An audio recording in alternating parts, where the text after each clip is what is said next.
जानते हैं 6 बजे के बाद शरीर का अंतिम संस्कार क्यों नहीं किए जाते? और क्या आपको पता है मृत्यु के बाद क्या होता है? और 24 घंटे बाद आत्मा घर क्यों आती है? और मृत्यु के बाद 13वीं क्यों मनाई जाती है? क्या 13 दिनों तक मृतक की आत्मा घर पर रहती है?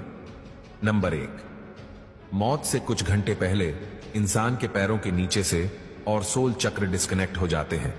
मतलब इंसान का धरती से कनेक्शन टूट जाता है और पैर ठंडे पड़ जाते हैं।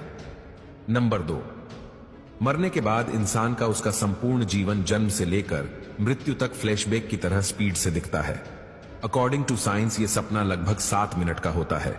उसके बाद ब्रेन शट डाउन हो जाता है और अंत में इंसान अपनी सुनने की शक्ति खो देता है, जिसके बाद ऐश कॉल टूट जाता है, जो कि एक तरह से शरीर और आत्मा का कनेक्शन है, जिसके टूटने से आत्मा शरीर से मुक्त हो जाती है। नंबर 3, लंबे समय से शरीर में रहने के कारण वो बॉडी को छोड़ने से मना करती है।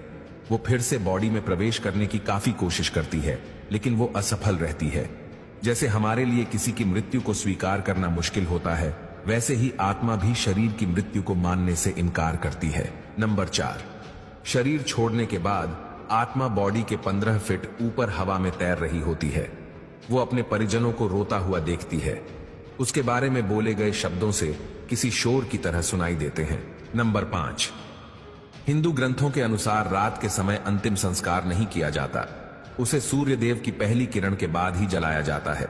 अगर किसी व्यक्ति का अंतिम संस्कार रात को किया जाए तो उसकी आत्मा प्रेत योनि में प्रवेश करती है, जिसके बाद वो सदा के लिए हमारे डायमेंशन यानी कि आयाम में भटकती रहती है।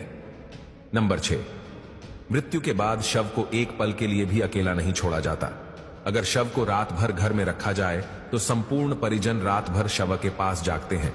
एक बार एक गांव में एक शव को कुछ पलों के लिए अकेला छोड़ दिया गया, जिसके बाद बाहरी प्रेतों ने उसके ऊपर कब्जा कर लिया और मृत बॉडी ने पूरा गांव जला दिया।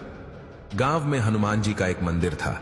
मरी हुई बॉडी जैसे ही हनुमान जी के मंदिर के सामने से गुजरी, उन आत्माओं ने हनुमान जी की मूर्ति देखी और फिर डर कर उस बॉडी को छोड़ दिया। तब से लेकर आज तक कोई भी डेड बॉडी को अकेले छोड़ने की गलती नहीं करता। नंबर 7, अंतिम समय में 2 यमदूत आते हैं। वो मरने वाले के साथ जैसा उसने संपूर्ण जीवन लोगों से व्यवहार किया था, ठीक वैसा ही व्यवहार उसके साथ करते हैं। अगर मरने वाला अच्छा आदमी है तो इजीली प्राण त्याग देता है, परंतु वो पापी है तो यमदूतों के टॉर्चर से वो तड़प तड़प कर मरता है। नंबर 8, जिसके बाद आत्मा को एक प्रकाशमय गुफा से होते हुए यमदूत यमलोक लेके जाते हैं। रास्ते में वैतरणी नदी पार करते हुए आत्मा को जाना होता है। ये नदी आग से लथपथ होती है। जिसने अच्छे कर्म किए हैं वो इजीली